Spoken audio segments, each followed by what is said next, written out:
ಇಲ್ಲ, ನಮಗಂತೂ ನಿರೀಕ್ಷೆ ಖಂಡಿತ ಇತ್ತು. ಆದರೆ ಸರ್ಕಾರದ ಮುಖ್ಯಸ್ಥರು ಮಾನ್ಯ ಮುಖ್ಯಮಂತ್ರಿಗಳು ಮಾನ್ಯ ಸಿದ್ದರಾಮಯ್ಯನವರು, ಪಕ್ಷದ ಮುಖ್ಯಸ್ಥರು ಮಾನ್ಯ ಡಿ ಕೆ ಶಿವಕುಮಾರ್ ಅವರು ಮತ್ತು ಉಪಮುಖ್ಯಮಂತ್ರಿಗಳು, ಸೊ ಅವರಿಬ್ಬರು ಕೂತ್ಕೊಂಡು ತೀರ್ಮಾನ ಮಾಡಿ ಒಂದು ಅವಕಾಶಗಳನ್ನ ಕೊಡಬೇಕು. ಅವಕಾಶದ ನಿರೀಕ್ಷೆ ಇವತ್ತೂ ಇದೆ, ನೆನ್ನೆನೂ ಇತ್ತು. ಪಕ್ಷದ ನಿಷ್ಠಾವಂತ ಕಾರ್ಯಕರ್ತನಾಗಿ ನನಗೆ ಜವಾಬ್ದಾರಿಯನ್ನು ಕೊಟ್ಟಿದ್ದಾರೆ, ಅದನ್ನು ಮಾತ್ರ ನಿರ್ವಹಿಸೋದಷ್ಟೇ ನನ್ನದು. ಬಟ್ ಆಸೆ ಆಕಾಂಕ್ಷೆಗಳಿತ್ತು, ಭಾಳ ಬಾರಿ ಮಿಸ್ ಆಗಿದೆ ಅಂತ ಅನ್ನಿಸ್ತದೆ.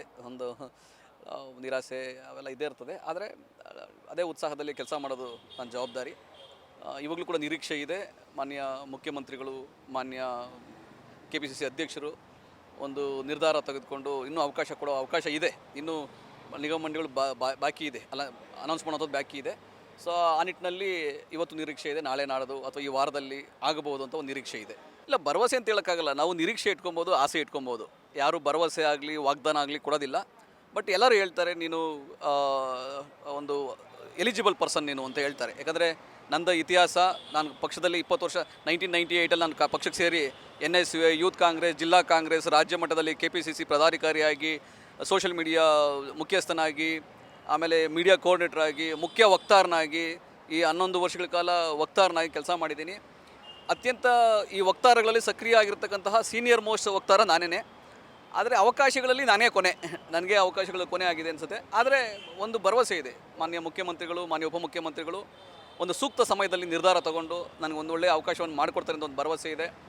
ಯಾಕಂದರೆ ಪಕ್ಷ ನಿಷ್ಠೆಗೆ, ಪರಿಶ್ರಮಕ್ಕೆ ಮನ್ನಣೆ ಇದ್ದೇ ಇರ್ತದೆ ಅನ್ನೋ ಒಂದು ಭರವಸೆ ಇವತ್ತು ನನಗೂ ಇದೆ. ಇಲ್ಲ, ಈ ಪಟ್ಟಿನಲ್ಲಿ ಹೆಸರು ಬಂದಿತ್ತು ನಂದು ಉಪಾಧ್ಯಕ್ಷ, ಬಾಲಭವನ ಉಪಾಧ್ಯಕ್ಷ ಅಂತೇಳಿ ಮೆನ್ಷನ್ ಆಗಿ AICCಯಿಂದ ಅಪ್ರೂವಲ್ ಆಗಿ ಬಂದಿತ್ತು. ಬಟ್ ನನ್ನ ಹಿರಿತನಕ್ಕೆ, ಪಕ್ಷದಲ್ಲಿ ನನ್ನ ಹಿರಿತನಕ್ಕೆ, ನನ್ನ ಪಕ್ಷ ಸೇವೆಗೆ, ನನ್ನ ಪರಿಶ್ರಮಕ್ಕೆ ಅದು ತಕ್ಕದಲ್ಲ ಅಂತ ನನ್ನ ಭಾವನೆ ಆಯಿತು. ನಾನು ಅದಕ್ಕೆ ಮನವಿ ಮಾಡಿದೆ, ನನಗೆ ಬಾಲಭವನ ಉಪಾಧ್ಯಕ್ಷ ಬೇಡ, ನನಗೆ ಯಾವುದಾದ್ರು ಅಧ್ಯಕ್ಷ ಸ್ಥಾನವನ್ನು ಕೊಡಿ ಅಂತ ನಾನು ಮನವಿ ಮಾಡ್ಕೊಂಡಿದ್ದೀನಿ. ಮೊನ್ನೆ KPCC ಅಧ್ಯಕ್ಷರು ಸಕಾರಾತ್ಮಕವಾಗಿ ಸ್ಪಂದಿಸಿದ್ದಾರೆ, ಮುಖ್ಯಮಂತ್ರಿಗಳು ಕೂಡ ಸಕಾರಾತ್ಮಕವಾಗಿ ಸ್ಪಂದಿಸಿದ್ದಾರೆ. ಅವ್ರ ಮೇಲೆ ಭರವಸೆ ಇದೆ, ನನಗೆ ನಿರೀಕ್ಷೆ ಇದೆ. ಈ ವಾರದೊಳಗೆ ನನಗೆ ಯಾವುದೋ ಒಂದು ಒಳ್ಳೆಯ ಒಂದು ಅವಕಾಶವನ್ನು ಕೊಡ್ತಾರೆ ಅನ್ನೋ ಒಂದು ಭರವಸೆ ಇದೆ. ಹೌದು, ನನಗೀಗ 4 ದಿನ ಮುಂಚೆ ಏನು ಲಿಸ್ಟ್ ಬಂದಿತ್ತು, ಆ ಲಿಸ್ಟ್ನಲ್ಲಿ ಬಾಲಭವನ ಉಪಾಧ್ಯಕ್ಷ ಅಂತ ಮೆನ್ಷನ್ ಆಗಿ ಬಂದಿತ್ತು. ನನಗೆ ಪಟ್ಟಿ ಬಂತು. ನನಗೆ ಮುಖ್ಯಮಂತ್ರಿಗಳು ಘೋಷಣೆ ಮಾಡೋಕ್ಕೆ ಮುಂಚೆ ಆ ಪಟ್ಟಿ ನನಗೆ ಬಂತು. ನಾನು ಅವಾಗ ಮನವಿ ಮಾಡಿಕೊಂಡೆ, ಇದನ್ನು ಬಿಡಬೇಡಿ, ಬೇರೆಯವ್ರಿಗೆ ಯಾರು ಕೊಡಿ ಅಂತ. ಇವತ್ತು ಬೇರೆಯವ್ರಿಗೆ ಯಾರಿಗೋ ಕೊಟ್ಟಿದ್ದಾರೆ, ನಾನು ಅದನ್ನು ನಿರಾಕರಿಸಿದೆ. ಆದರೆ ನನಗೊಂದು ಅವಕಾಶ, ಒಳ್ಳೆಯ ಅವಕಾಶಗಳು ಕೊಡಬೇಕು. ನಾನು ಇಡೀ ರಾಜ್ಯ ಸುತ್ತಿ ಸಂಘಟನೆ ಮಾಡಬೇಕು, ಪಕ್ಷ ಸಂಘಟನೆಗೂ ಆಗಬೇಕು, ನನಗೊಂದು ಅವಕಾಶವೂ ಸಿಗಬೇಕು, ಗೌರವವೂ ಸಿಗಬೇಕು ಅಂತ ಒಂದು ಮನವಿ ಮಾಡ್ಕೊಂಡಿದ್ದೀನಿ. KPCC ಅಧ್ಯಕ್ಷರು ಸಕಾರಾತ್ಮಕವಾಗಿ ಸ್ಪಂದಿಸಿದ್ದಾರೆ. ಅವ್ರು ಹೇಳಿದ್ದಾರೆ ಒಂದು ನೋಡೋಣ ಅಂತ ಹೇಳಿದ್ದಾರೆ. ಸೊ ಮುಖ್ಯಮಂತ್ರಿಗಳು ಕೂಡ ಹೇಳಿದ್ದಾರೆ ಮಾಡ್ತೀನಿ ಅಂತ ಹೇಳಿದ್ದಾರೆ. ಸೊ ಅವ್ರ ಮೇಲೆ ಭರವಸೆ ಇದೆ, ನನಗೆ ನಿರೀಕ್ಷೆ ಇದ್ದೇ ಇದೆ. ನೋಡಿ, ಈ ವಾರದಲ್ಲಿ ಆಗ್ಬೋದು ಅನ್ನೋ ಒಂದು ಭರವಸೆ ಇದೆ. ಇದೇ ಬೇಕು ಅದೇ ಬೇಕು ಅಂತ ನಿರೀಕ್ಷೆ ಇಡ್ಲಿಕ್ಕೆ ಸಾಧ್ಯ ಆಗಲ್ಲ.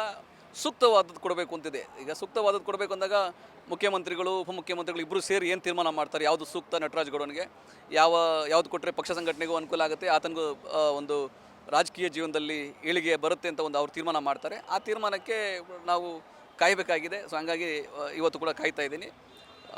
ಒಂದು ನಿರೀಕ್ಷೆ. ನ್ಯೂಸ್ ಫಸ್ಟ್, ನಿರ್ಭೀತಿಯಿಂದ ನಿಮ್ಮ ಪರವಾಗಿ.